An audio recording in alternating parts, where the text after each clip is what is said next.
Tonight, export guidelines expanded for wine producers to help with promoting the products globally, and a blow for local sport in Broken Hill, with senior footy for the year given the boot. From our Seven Spencer Golf Studios, your nightly news with Louise Huber begins now. Hello everyone. The Clare Valley Grape Growers Association has been working closely with Mid-North wineries who've been struggling during changing COVID-19 restrictions. A $50 million federal government grant will be throwing a lifeline to some of those winemakers, and those eligible are now being urged to apply. A corker of an opportunity, with small to medium wine producers urged to showcase their products worldwide. Well, I will be encouraging the wineries from Clare, but of course across Grey there are a number of other wineries, particularly hot spot down around Port Lincoln at the moment. Iconic Mid-North wineries such as Jim Barry's benefiting from round one of the package. Now round two is set to help other small to medium producers. The grant will work to some exporting costs and assist in advertising to an international market despite border restrictions. It's a fantastic announcement, so it's going to be really good for the region. I'm sure there'll be good uptake. The Clare Valley Grape Growers Association working hand in hand with wineries, with some exports impacted during COVID-19 restrictions. It has been tough. It's one of the I think few agricultural industries that have probably taken a direct hit. Getting the product through. So, there's a lot that are still just, sitting there on the docks and haven't quite, reached the market. So there certainly have been issues. But there has been some positives, with wineries adapting to a new life. I think some really good things have come out of it as well. I think just they've, really identified new ways of doing things, especially on the tasting side. RDA York Mid-North staff working with the association to help the businesses develop an online presence for sales. Looked at their website, they looked at their social media, they looked at TripAdvisor. Working very hard, I guess, at their direct-to-consumer strategies, as far as, selling their product online on their website. They say it's more important than ever to be purchasing your local drop. Local support of those wineries is just huge. I've been doing my bit. Shari Hams, 7 Spencer Golf News. A 31-year-old man will face court after attempting to avoid a South Australian border checkpoint yesterday morning. Authorities were alerted to a car which had turned off the barrier highway onto a back road in an attempt to avoid the Oodlawira border checkpoint. Peterborough Police intercepted the vehicle and alleged the motorist was driving disqualified. Authorities say they also found cannabis, an ice pipe and other drug paraphernalia in the vehicle. Senior football games in Broken Hill won't go ahead this year after league officials scrapped a September fixture last night. It's the first time in the competition's history that a season won't be played by the 4 clubs. After weeks of uncertainty, AFL Broken Hill finally deciding the fate of Silver City football for 2020. I take my hat off to the leagues that are running their competitions, but in Broken Hill in 2020, it's not going to happen. The league had hoped the city's 4 clubs could take to the field for a festival of football to be played in September. The idea being teams would play each other once across the first 3 weekends before a double-header final on the 4th. For senior men and senior women, they would play 4 15-minute quarters. But with no changes with coronavirus restrictions for footy and with clubs struggling with player interest, a decision had to be made. With shift work, trying to find a squad to get out there and have enough players to do 4 weeks of football was going to be an uphill battle for us. It's the first time in the competition's history that footy won't be played in a year. First World War, Great Depression, Second World War, the competition continued on. This is the first year since the 4-team competition was formed over 100 years ago. There'll be no football in Broken Hill. Clubs are also being encouraged to hold sessions with their juniors to help them stay in touch with the game. As for seniors, a year off could make the 2021 season a lot more interesting. A lot of our list is an older list, so those guys are probably thankful for the rest. They'll probably prolong their career. They're going to be champing a bit to get out there next year. One more silver lining from the cancellation is the city's ovals. They'll be in pristine condition for when matches return in the new year. Patrick Reinke, 7 Spencer Golf News. Still to come tonight, calls for the seat of Grey to be renamed after a former Prime Minister, and Broken Hill children rejoice with a new playground in the works.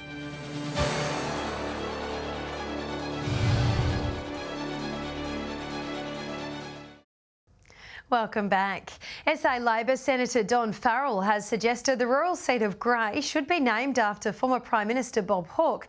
It comes after claims a new federal seat in Victoria could take on the name, but Mr Farrell says it should be kept in South Australia. A battle for the Bob Hawke name. 4 states fighting over the legacy of Labor's longest-serving Prime Minister. Mr Hawke, who died in May last year, was born in South Australia, raised and educated in Perth, elected as a Victorian MP and lived the last 30 years of his life in Sydney. Senator Don Farrell has responded. He believes Mr Hawke's title should be kept in South Australia as he is the only Prime Minister born in the state. South Australia is the only state without a federal seat named after a Prime Minister. The seat of Grey mentioned as the suitable choice for the name change. So the question now, should it be seat of Grey or seat of Hawke? Senator Don Farrell says Hawke. I want the seat of Grey to be named after Bob Hawke, a great South Australian and not a former New Zealand Prime Minister. Current member for Grey, Rowan Ramsey, says because Mr Hawke was born in Border Town, it would be a better suggestion to rename the area of Barker. It would make more sense. I know this isn't the way that those names are allocated around Australia, but it would seem to me that there is a very real link there. Rowan Ramsey says although he believes the suggestion in general was a good one, he doesn't believe the area of Grey specifically is the right choice. This local agrees. I'd rather not. It just seems to be a waste of time and money. We could spend on better things. Normally these decisions are made by the Australian Electoral Commission, or at least recommended by them, and I look forward to see what they are planning to do. Sophia Contagonis, 7 Spencer Gulf News. A 23-year-old man has been arrested and charged for allegedly trafficking a controlled drug following a traffic stop at Whyalla Stewart. Police say they stopped a vehicle last month on Scott Street for a mobile driver screening test.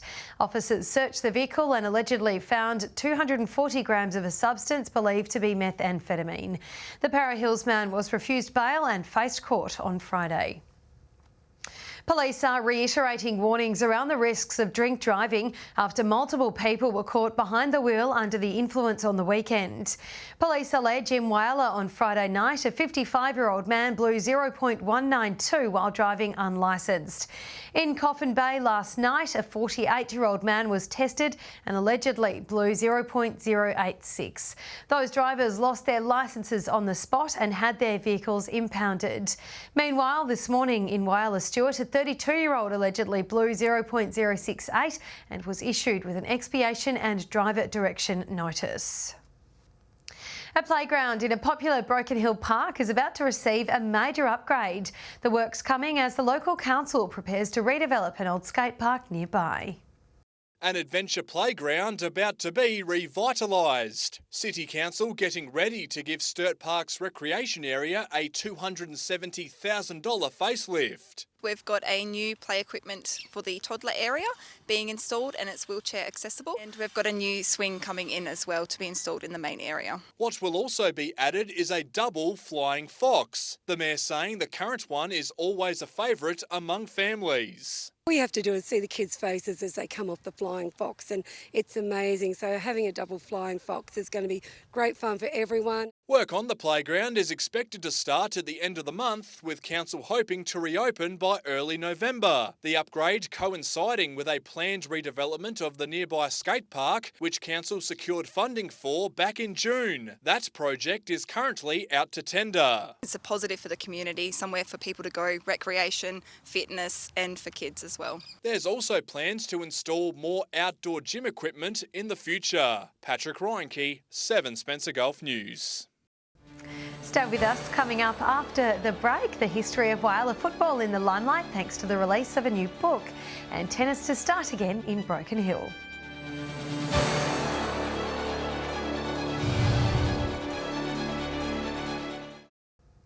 Hello again. South Australian Senator Rex Patrick has announced his resignation as a member of Centre Alliance and says he'll be running as an independent senator next election.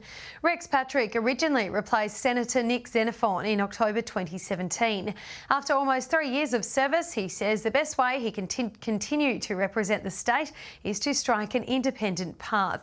During his time with the party, Senator Patrick was a strong advocate for stopping regional airport tax in Whyalla and in Port Lincoln. A Whyalla football book detailing the sport's history in the city over the past century has been released. More than 300 hard copies have been printed, with a team of local creators excited to see the final product.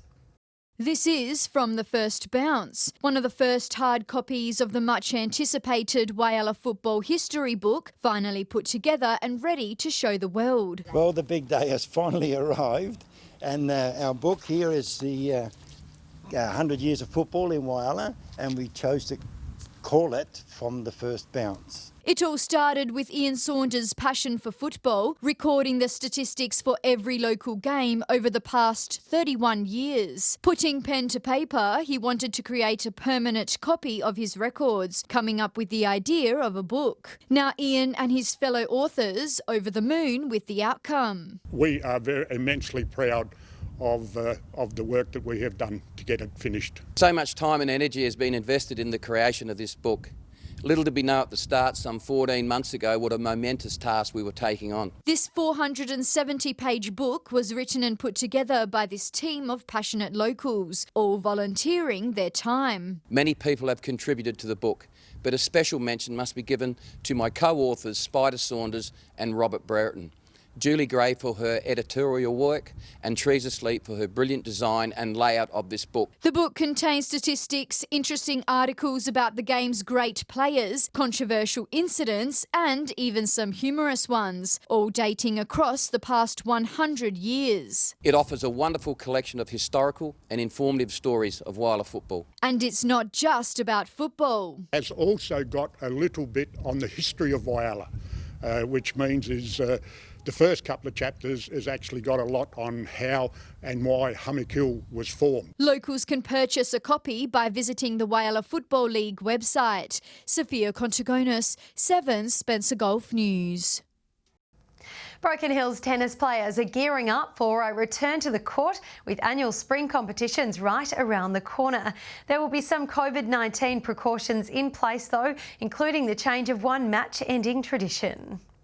Back on court with warmer weather fast approaching. The spring competition will start next week with the final this week of the winter comp. Silver City tennis players are being encouraged to put their names down for the spring competitions starting next week. Ladies on Tuesday nights, Division 1 on Wednesdays, Open A grade back on Thursday. Probably our major comp of the year because it entails the championships.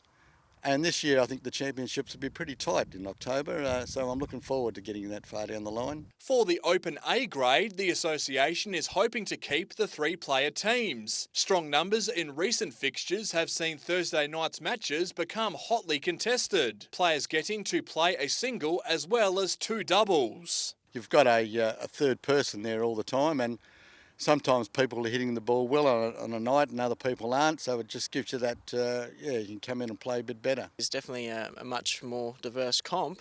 You're not playing the same game twice. We used to play the same game twice, and so this is a great change for us. Tennis has, for the most part, been unfazed by the COVID-19 pandemic, but precautions have been put in place to ensure everyone's safety. As you walk in the door of the tennis, there's a table there with the sanitiser on the table. There's a sign to say if you've got a headache or you don't feel well, don't come into the tennis that night. There's also a piece of paper there that you sign. The traditional shaking of the hands will also not be allowed, players needing to touch elbows or rackets to end the game. Anyone looking to have a hit, contact the local association Facebook page. Patrick Reinke, 7 Spencer Golf News. Coming up after the break, we'll have the wrap-up of local sport and the weather with Britt.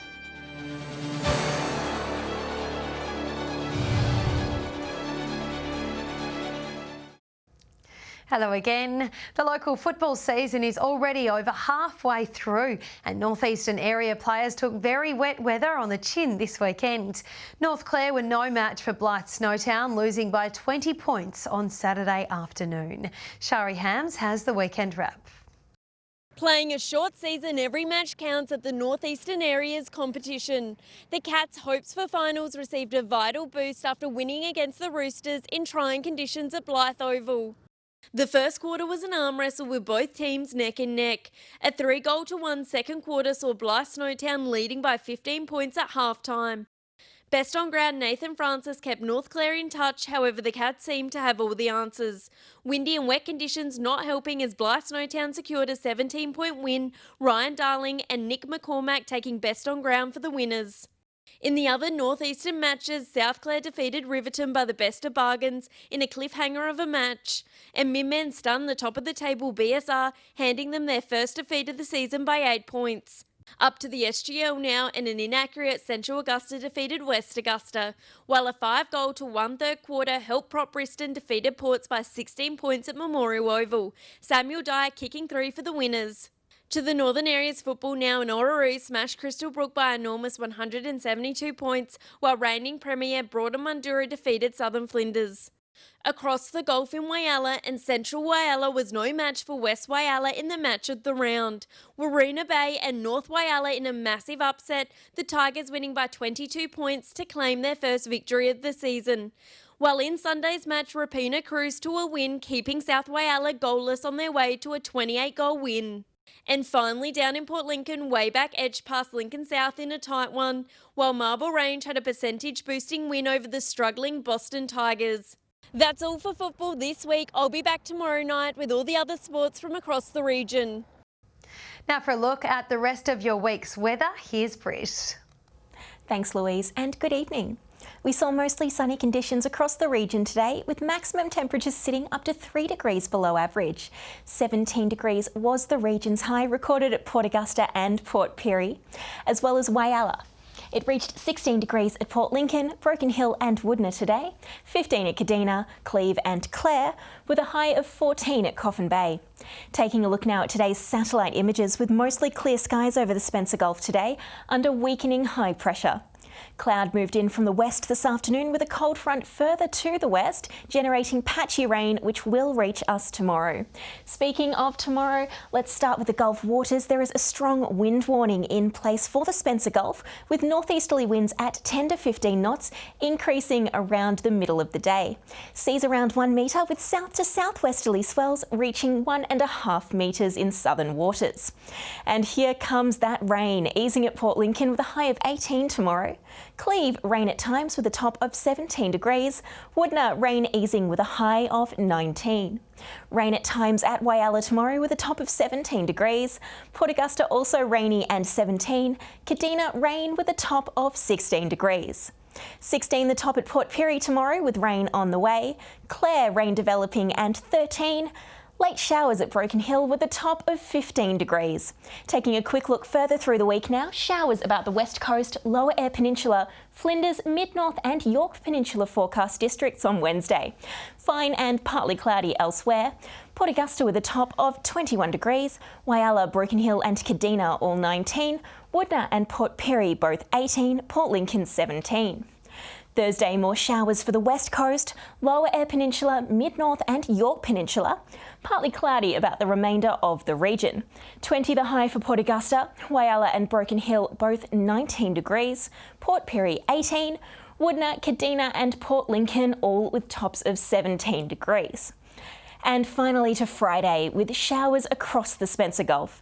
Remaining dry at Broken Hill with a top of 19 degrees, Port Augusta also 19, Whyalla and Port Pirie both 18, Woodna with a high of 17 degrees, Kadina 16, Port Lincoln 15. And Louise, that's this week's weather forecast, and with that, it's back to you. All right, thank you for that, Britt. And that wraps up your local news for tonight. We thank you, as always, for joining us. We'll have updates later. Until then, have a lovely and safe evening. Good night.